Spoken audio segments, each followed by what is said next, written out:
Odon,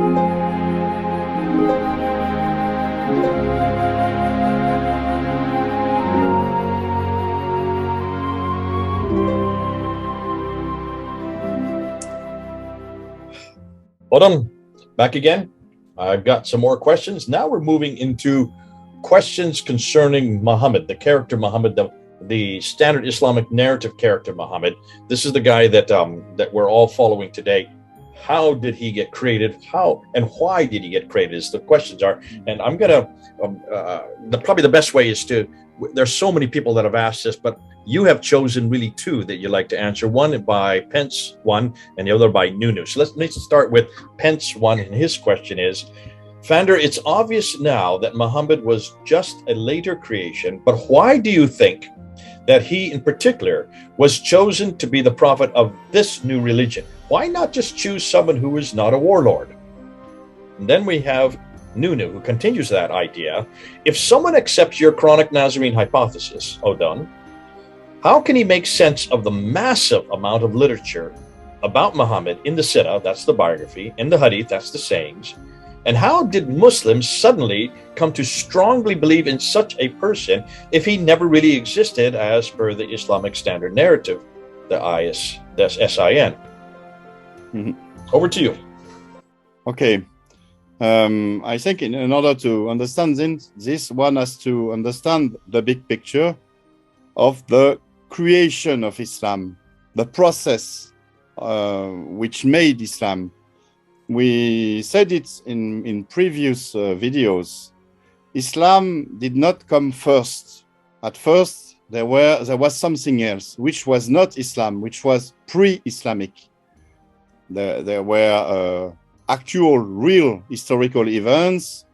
For example, the Nazarene teaching, the Nazarene Arab alliance, the conquest of Jerusalem, the rebuilding of Jerusalem temple, the warring among the Arab leaders, and a caliph emerged from this process, Abdul Malik. He claimed to be the ruler of God's kingdom on earth, and thereafter came the Abbasids, and the Abbasids wanted also to be the rulers of God's kingdom on earth, but they had to invent something more to justify their power, and so they invented a divine revelation.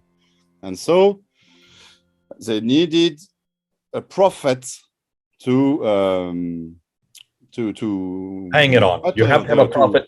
Prophets give us revelation. You have to create a prophet. Exactly. If you have a revelation, you have to have a prophet, you have to have a book, and then you have to have a place of origin and so on.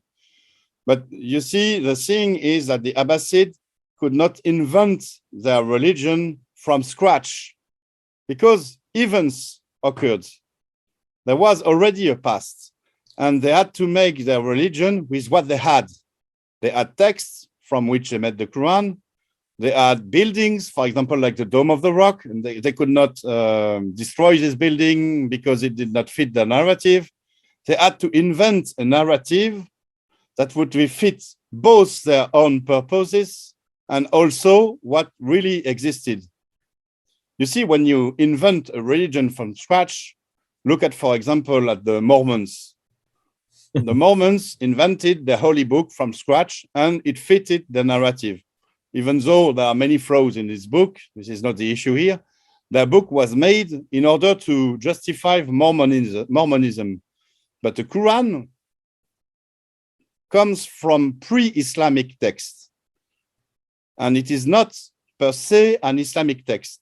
It has to be forced into an Islamic text.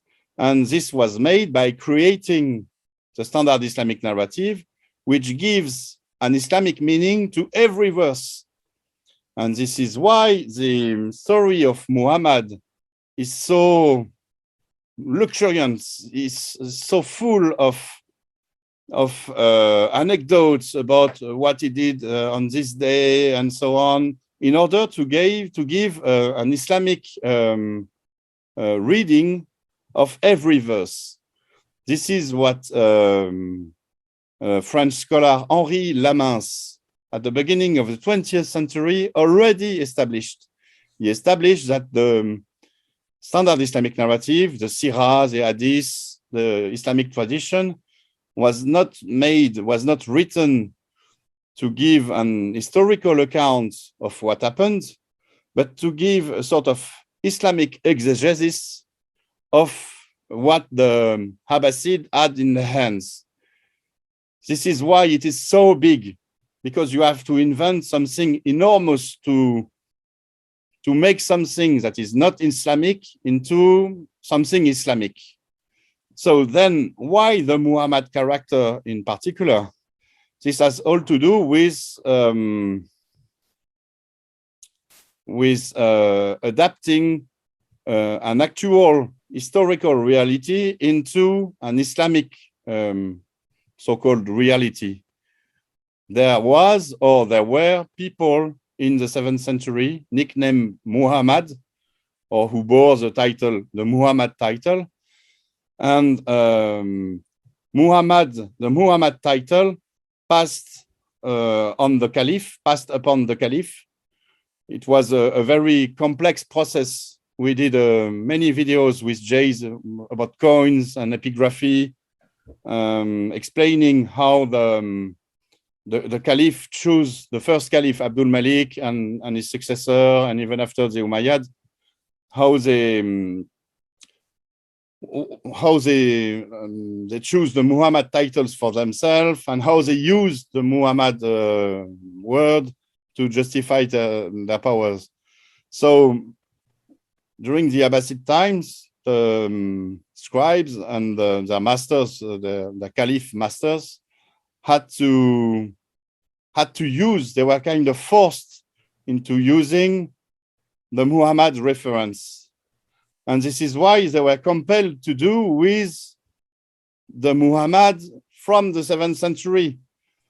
And this is why we have in the Islamic narrative some tradition that are actually historical, that still convey an historical truth about the historical Muhammad. For example, a hadith tells us that Muhammad was announcing the imminent coming of the Messiah, which contradicts the Islamic narrative. But they had to do with it. And so they made their prophet out of a bit of historical memory, some parts of historical memory, some collective memories that could not be erased. And they made him with the invention of the Islamic narrative in order to give an Islamic meaning to the Quran and to the remains of the 7th century, such as, for example, the Dome of the Rock. This is why they invented the night journey. The night journey is a justification of the Dome of the Rock. Night journey is the Miraj. Just so people know what you're saying. The night journey. This is the name in English, the night journey. Isn't it, Jay? Yeah, I'm just making sure, because most people, with their accent there was a little bit strong. People would not know what you're saying. The journey by night. The journey by night, exactly. The journey by night, the Isra and Miraj from Mecca to Jerusalem up into the heavens. And this gives its holiness to its Islamic holiness to the city of Jerusalem. Otherwise, in the standard Islamic narrative, there would be no reason for Jerusalem to be a holy place, because it is not supposed to be the place of Abraham. It's supposed to be Mecca and so on. So you see how the Muhammad character was invented from parts of actual history, from the need for the Islamic narrative to give an Islamic meaning to what really existed, and also from something else, which is the need for the need to justify the Caliph's conduct, the Caliph's the Caliph, what the Caliph did. For example, the Caliph had opponents. They had cartoonists, for example, or singers or poets who criticized them. And by inventing stories about Muhammad having his opponents, his caricaturists killed, they could justify killing their actual opponents from the 8th or 9th century. And we have stories in the Islamic tradition about caliphs having their scribes write stories about Muhammad in order to justify their own conduct.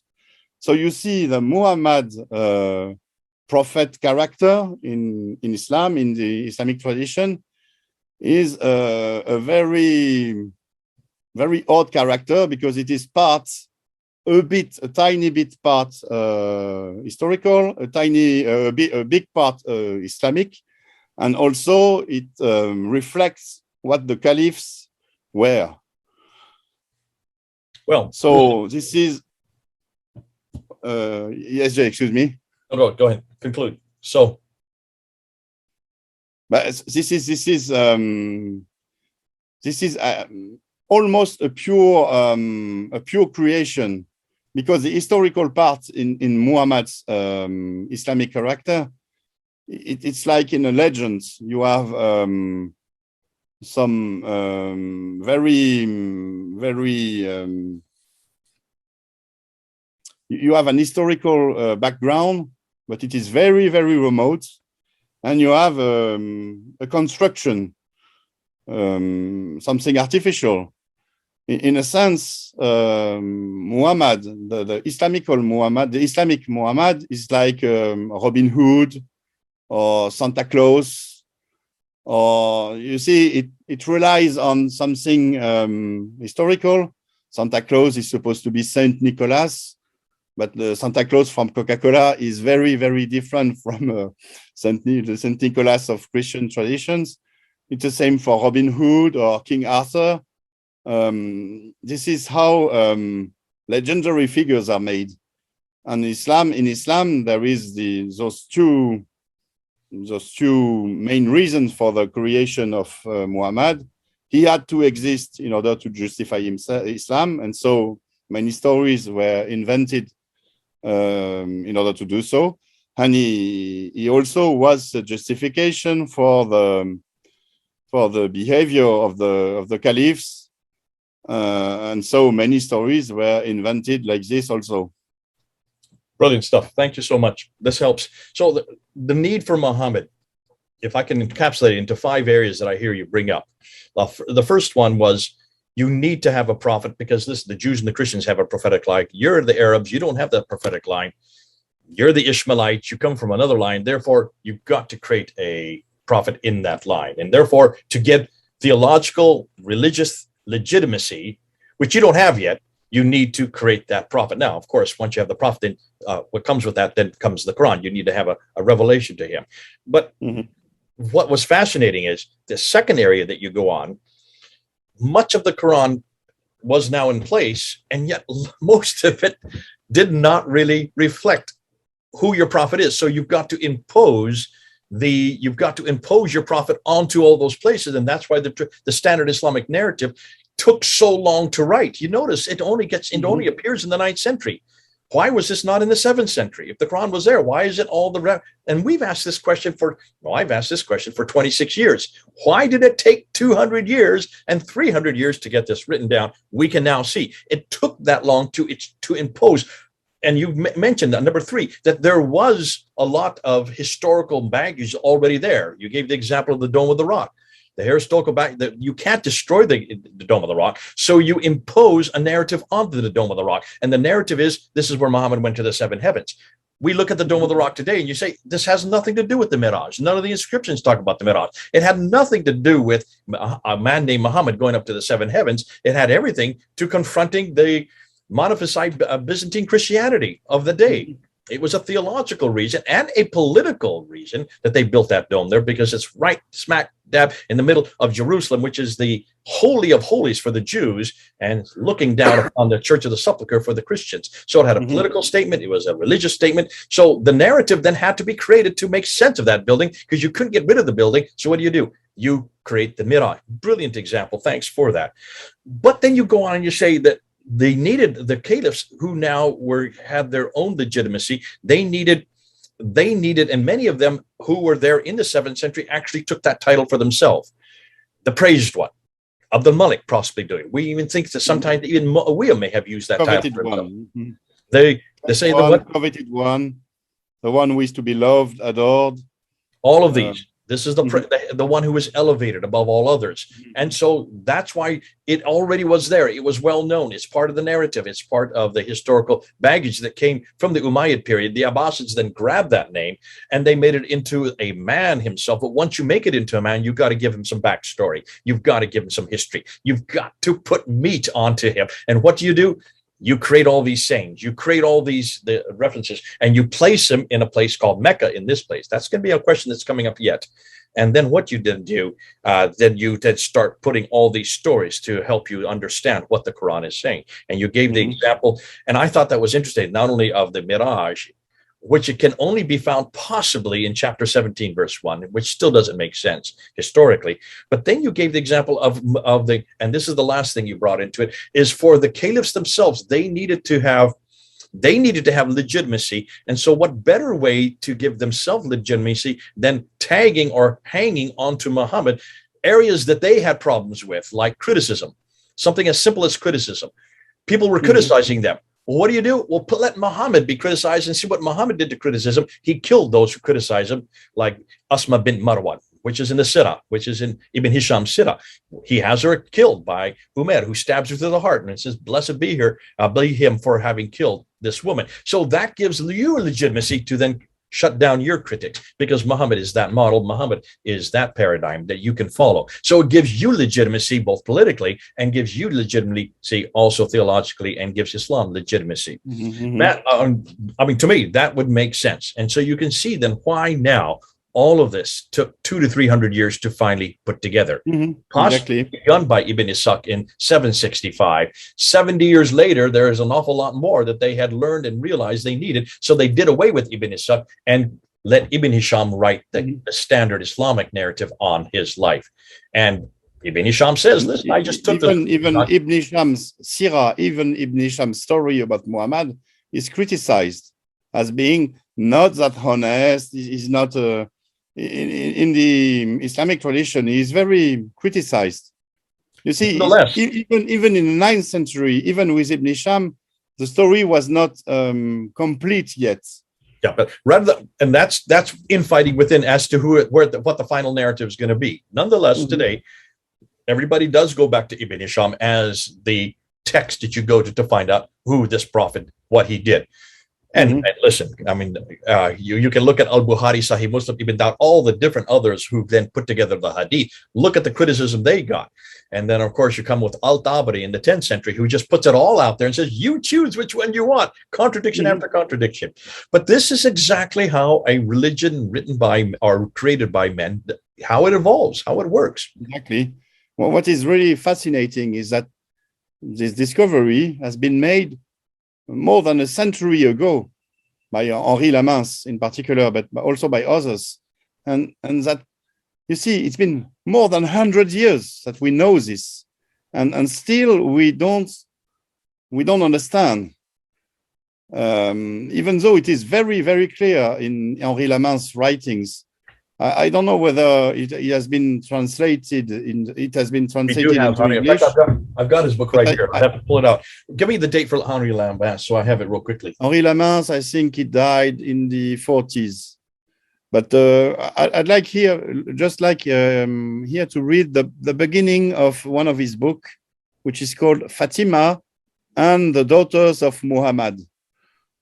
And he says everything in 2 or 3 sentences. He wrote, so this is the Google Translate translation from this introduction.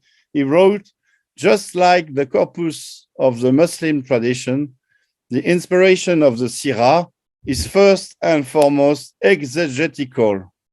Derived in righteousness from the text of the Quran, the Sirah is intended to serve as a commentary in action.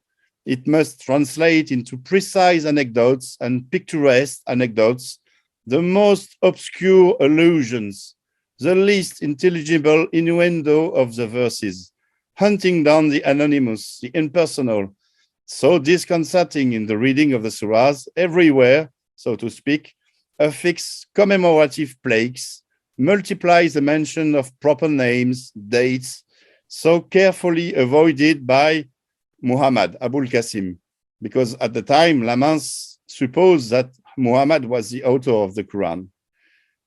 So exegetical in the first instance, the Sirah is then doctrinal, but with more abandonment, with a less ostensible affectation than in the tradition. Yeah, and that says it. And I think this is something. He wrapped it up. Yeah. Wrapped it up.